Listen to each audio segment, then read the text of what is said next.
Well, welcome to part 5, and I'm now hopeful. I was looking at this over the weekend, checking the timing. Obviously the timing definitely seemed to be out, so I think the engine had skipped somehow. But as I was sort of checking the timing, it mentioned that you've got to put a 27mm spanner onto the inlet cam and make sure it's hard left, I think it was, because of the dephaser, to make sure it's set correctly before you do the timing. And I wasn't quite sure. I was trying to read it and I didn't quite understand, and I pulled it forward, and as I pulled it forward I heard a gurgling sound and then a clonk. So the timing, I then physically had clonked the timing out. So I thought, well, if I can change the timing like that, possibly, I know it's completely the incorrect way of doing this, but I thought if as soon as I undo these bolts on the cams or the crank, I'm going to have to put new bolts on. Now I thought if I can get away with this, just to see if this engine works, because I don't know whether it's electrical or mechanical that the problem is. So I thought, well, I'll take the tensioner out, take the top rail off, and I was actually able to turn and get it to clonk round, and once I'd set the exhaust cam to the correct position, I could hold the exhaust cam there and then just turn the inlet cam until that was in the correct position, because that would nicely just clonk around. Once they're in position, I've put the tensioner back in after dropping it down the timing chain hole. Put it back in, and the timing appears to be correct. So I'm somewhat hopeful it may start. But while the head cover's off, I'm thinking it might be wise just to do a leak down test to make sure no valves have got bent. Because I know that cylinder number 2 was a bit low on the compression, so it might be worth just seeing while we've got it open. So I think today I'll do a leak down test, pop it all back together, and then turn the key. And wouldn't it be good if it started? So I think that's what I'll do today.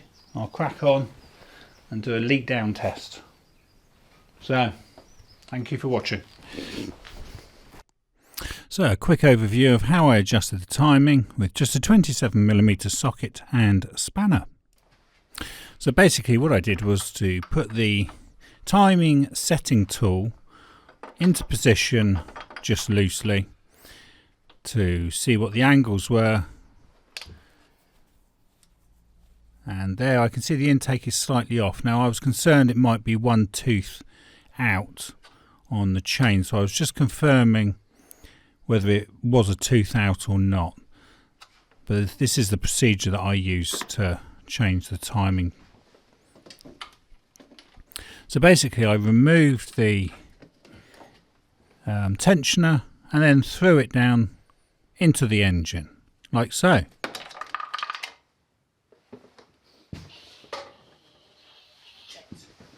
Now I highly recommend these magnetic pickups. I'll definitely leave a link in the description below. I think they're really quite essential for people like me. Thankfully it came out. As you can tell, I was happy. So put a cloth over it and then we'll try dropping it again. So on a serious note, these are very slippy because they're covered in oil. So be very careful with them when you take them out. So I've included a couple of photos here so that you can see some more details of this chain tensioner. And here's a clearer view of the hole that's going through from one side to the other. And here's a measurement of the plunger on my particular plunger. So I then removed the timing chain bounce pad with an 8mm socket, being extra careful this time not to drop those down into any cavities. So then basically I then use a 27mm spanner to move the inlet cam. Now this was slightly off, so I just wanted to confirm it wasn't one tooth out. But basically this is how I changed the timing without taking any bolts off, was to use a spanner and basically turn it and it would bounce around on the timing chain. Obviously that is not the way you do it, but I just want to know whether this engine works, so that's the only intention I have here. So I've managed to get that set up. I've put the locking bar in. Again, I haven't bolted anything down, I'm just doing this basically as a rough demo to see if it's going to work. And it seems to be that's just the slack in the chain, it's not a tooth out, so I'm satisfied with that. So what I haven't done though is measure the stretch in the chain, which is also really quite important. I'm going to pop the tensioner back in, and that's tightened to 85 Newton meters. And now I'm just going to put the timing chain bounce pad back on, and that's tightened to a very low 9 Newton meters. So I should be able to remove my timing tools here. Just lift those up now. If I take the tension off the cam, and then I can get on with the leak down test. So on to the leak down test, starting with cylinder 1, then 3, 4 and 2, as that's the firing order of the engine. So one way to find out where top dead centre is to pop a spark plug in and put it in very loosely, and then on the compression stroke you should hear the air escaping. So the cylinder's at the middle at the moment, so there's the air hissing. Induction, air hissing.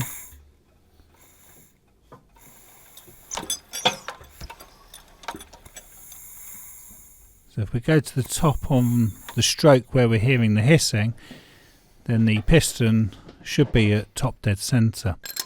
So if I take the spark plug out now and pop my little gauge rod in, it should be where the bottom of the blue line is. So I know that's at top dead centre now. Another final check is to make sure that the rocker arms, or the cam followers I think they're sometimes called, are easily moved to indicate that there's actually no pressure onto the valves. That way you know the valves are definitely shut. So when cylinder 1 is on the compression stroke at top dead centre, cylinder 4 will also be at top dead centre, but on the exhaust stroke. Also you're looking for the inlet valves to be fully closed and the lobes would be pointing away. And this would also be the same for the exhaust, where the lobes again would be pointing away, and my piston rod is as high up as it can possibly go. So I'm just going to use this leak down tester. There's many of these and they're all fairly cheap, being sort of mass produced in China. And I've got a little extension here that I'll pop onto the end of the pipe, and that way it just makes it a bit easier to get down into the cylinder. So make sure that's nice and tight. You've then got to set the air supply, which can be a bit tricky. It's very sensitive. So you've just got to let the air in very gently and get the right hand gauge into the yellow area, and where it says 0. We can now connect this to the quick release pipe and see what our loss of air is. And we're comfortably in the green at only 20%. So that's pretty good. Now we can try and find out where the air is leaking using a microphone and some headphones, or your ear. But since we've actually got a perfect result there at 20%, which according to the manual is the normal leakage, which is probably to be expected past the piston rings. So, on to cylinder number 3. So if we rotate the engine now by exactly 180 degrees, then piston number 3 should be at top dead centre on the compression stroke. So number 3 is coming up there now, and I'll get it to the bottom of the blue line, so then we can test that cylinder now. A little bit more there. I pre-measured those blue markers. So we can now move on to cylinder number 3, and I'm just checking that we've got plenty of wiggle there, so those valves are definitely closed. So we can now put the little extension piece in, put our tube on, adjust our gauge to 0, and then see what the leakage is. A little bit over there, so we'll allow for that now in the gauge reading, and it's about 28%, which is within 10% difference of number 1, so that should actually be okay. But we'll have a listen and see if we can find out where the air is actually coming from. So I'm bringing it down the inlet manifold, can't hear anything there. But if I go down into the sump, we can hear the air there. So presumably that's coming past the piston rings. Can't hear anything there, so that is definitely on tight. So it's still a good result. So we can now move on to cylinder number 4. And same procedure again. If we rotate the crank by exactly 180 degrees, we should have cylinder number 4 at top dead centre on the compression stroke. And the little blue tag is showing there that it's at top dead centre. So we can pop our tube in there for the leak tester and set our gauge to 0 again and see what result we get on cylinder number 4. So what do we have? Slightly blurred, I'm afraid, sorry about that, but it is 20%. So that's another normal result that would be expected for air passing past the piston rings, especially when the engine is actually cold. So we'll just see if we can confirm where that air is coming from. And yes, it's again from the sump past the cold piston rings. Okay then, so lastly, cylinder number 2. So we can take that out, put our gauge rod back into cylinder 4, and now rotate the crank for the 3rd time, which will take cylinder number 2 at top dead centre. Now I don't know what actually happened here, but my gauge started to decide to do its own thing. So accuracy completely went out the window. Good job I had the little blue markers on, because I could see that I just needed to adjust it slightly to bring it up to top dead centre. Drop that one back down, that was sticking on the tape. Okay, check that the cams are loose, which they are. So we're definitely at top dead centre. Okay, so final adjustment to 0. And what do we have on this? This one was quite bad on the compression tests before, but ironically it's at 20%, which is fantastic news. So I'll do the old microphone check again. And yep, there it is, coming from in the sump. Quite a useful little telescopic microphone, that. It is useful for just listening around an engine. Okay, so I think that concludes this. And it's probably now time to put everything back together. So the spark plugs are back in, and Peugeot say tighten those to 2-3 deca Newton meters, which I believe to be 23 Newton meters. So that's all in now. So now we need to remove the previous sealant and add a bit of my own this time.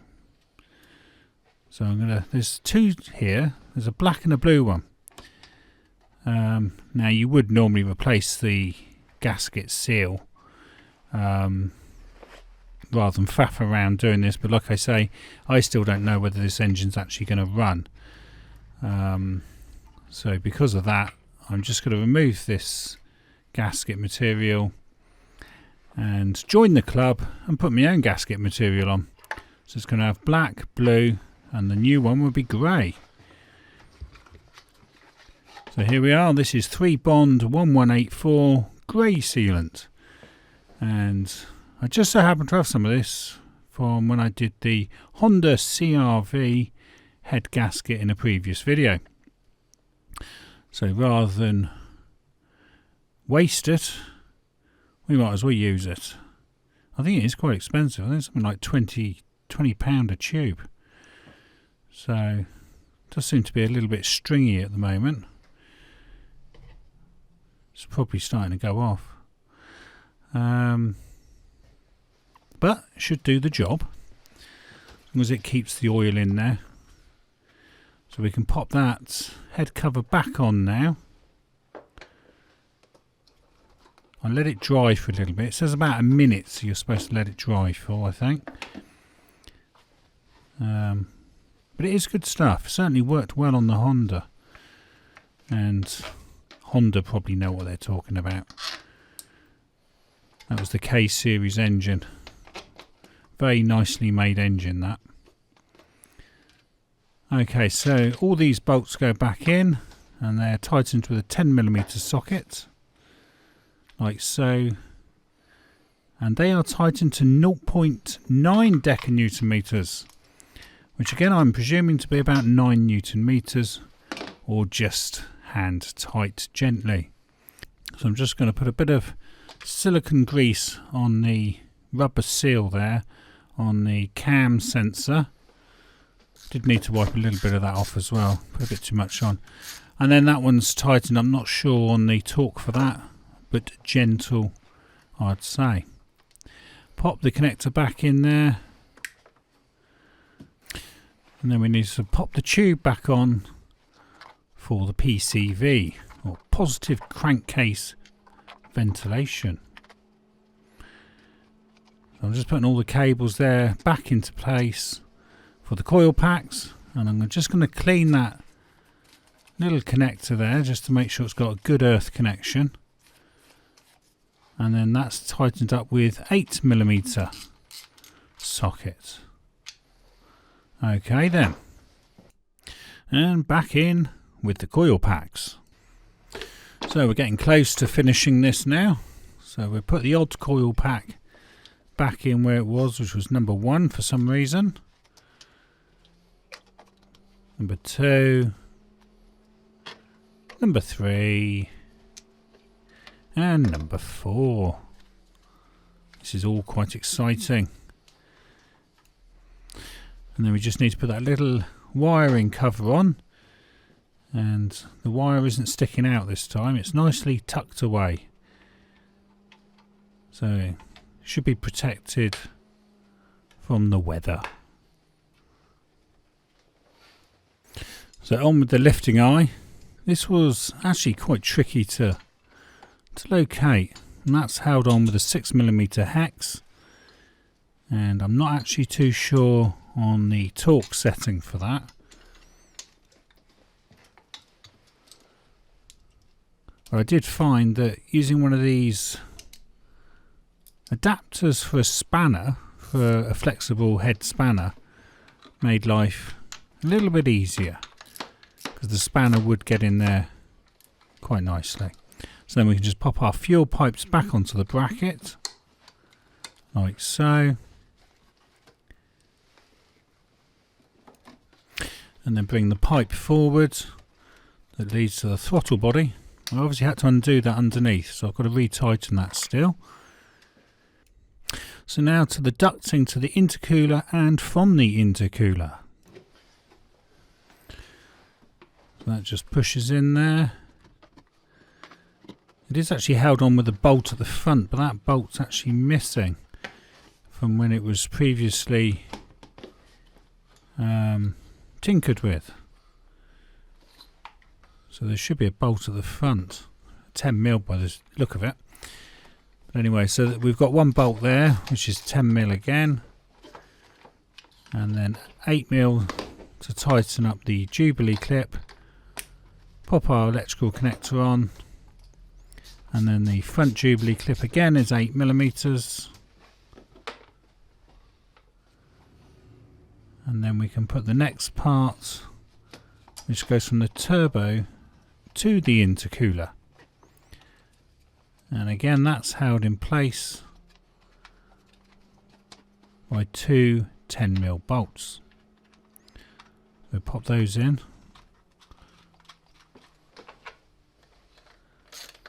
I'm not sure the torque on those either. Probably very little. Probably less than 10 Newton meters. So again, 8mm for the two Jubilee clips that hold that into position. And the engine's all basically back together now. I think there's another job we've got to do. And that job would be to put the wheel back on. So we can wheel the old wheel back up.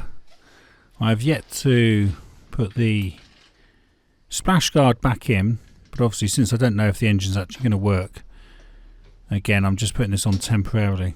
So the wheel nuts are normally tightened to 100 Newton meters. So I'll get it back onto the skate, and I think we're at the point of turning the key. I might just get Debbie to do this bit. So the moment of truth has come. It's time to turn the key. So we're at the moment of turning it over and seeing if it works. I didn't hit the fuel pump. I've put the batteries on. Put the fuse back in? Yeah.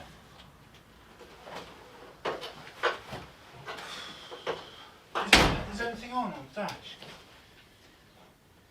I just turn the ignition on and then just make sure it's in neutral. There's the fuel pump. So what do you reckon? Let's give it a go. Ready? Go on then.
Okay, turn it on one more time to see if it starts.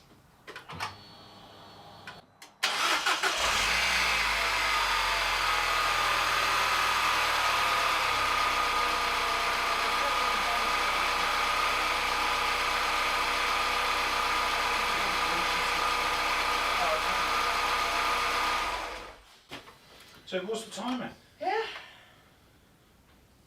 The timing had slipped. So what's the deflation system? I don't understand that. Well, people have said that the sensors on the cat, oh, there's no end of issues. That may not be solvable. Yeah, but surely it is, because you're not getting Some past guys, the MOT otherwise. no, but some guy was changing everything, trying to get that off, and he was spending an absolute fortune. And the garage couldn't work out why. But anyway, it works, so, isn't it? Right then. Okay. Yep, thank you. So best check those tyres, as they've been sitting there for quite a while now, and it's going to have to do a lot of steering to get out of this garage. So I think we want plenty of air in there to help with the steering. Okay, so the tyres are all pumped up now. Maddie, over here. Matt, come here. Maddie, come here, quick. Quickly. Good girl.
The windows actually normally go up. You haven't done it all. Put the windows up.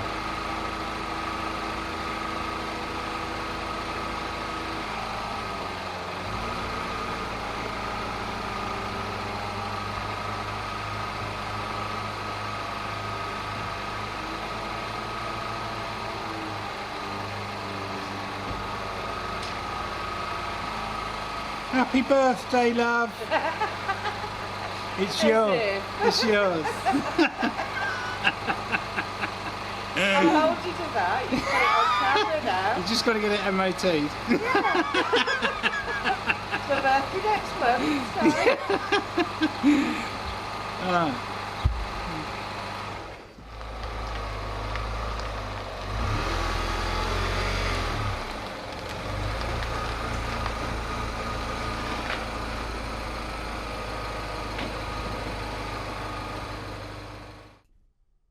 You've been watching the slipped timing chain on a Peugeot 207 EP6.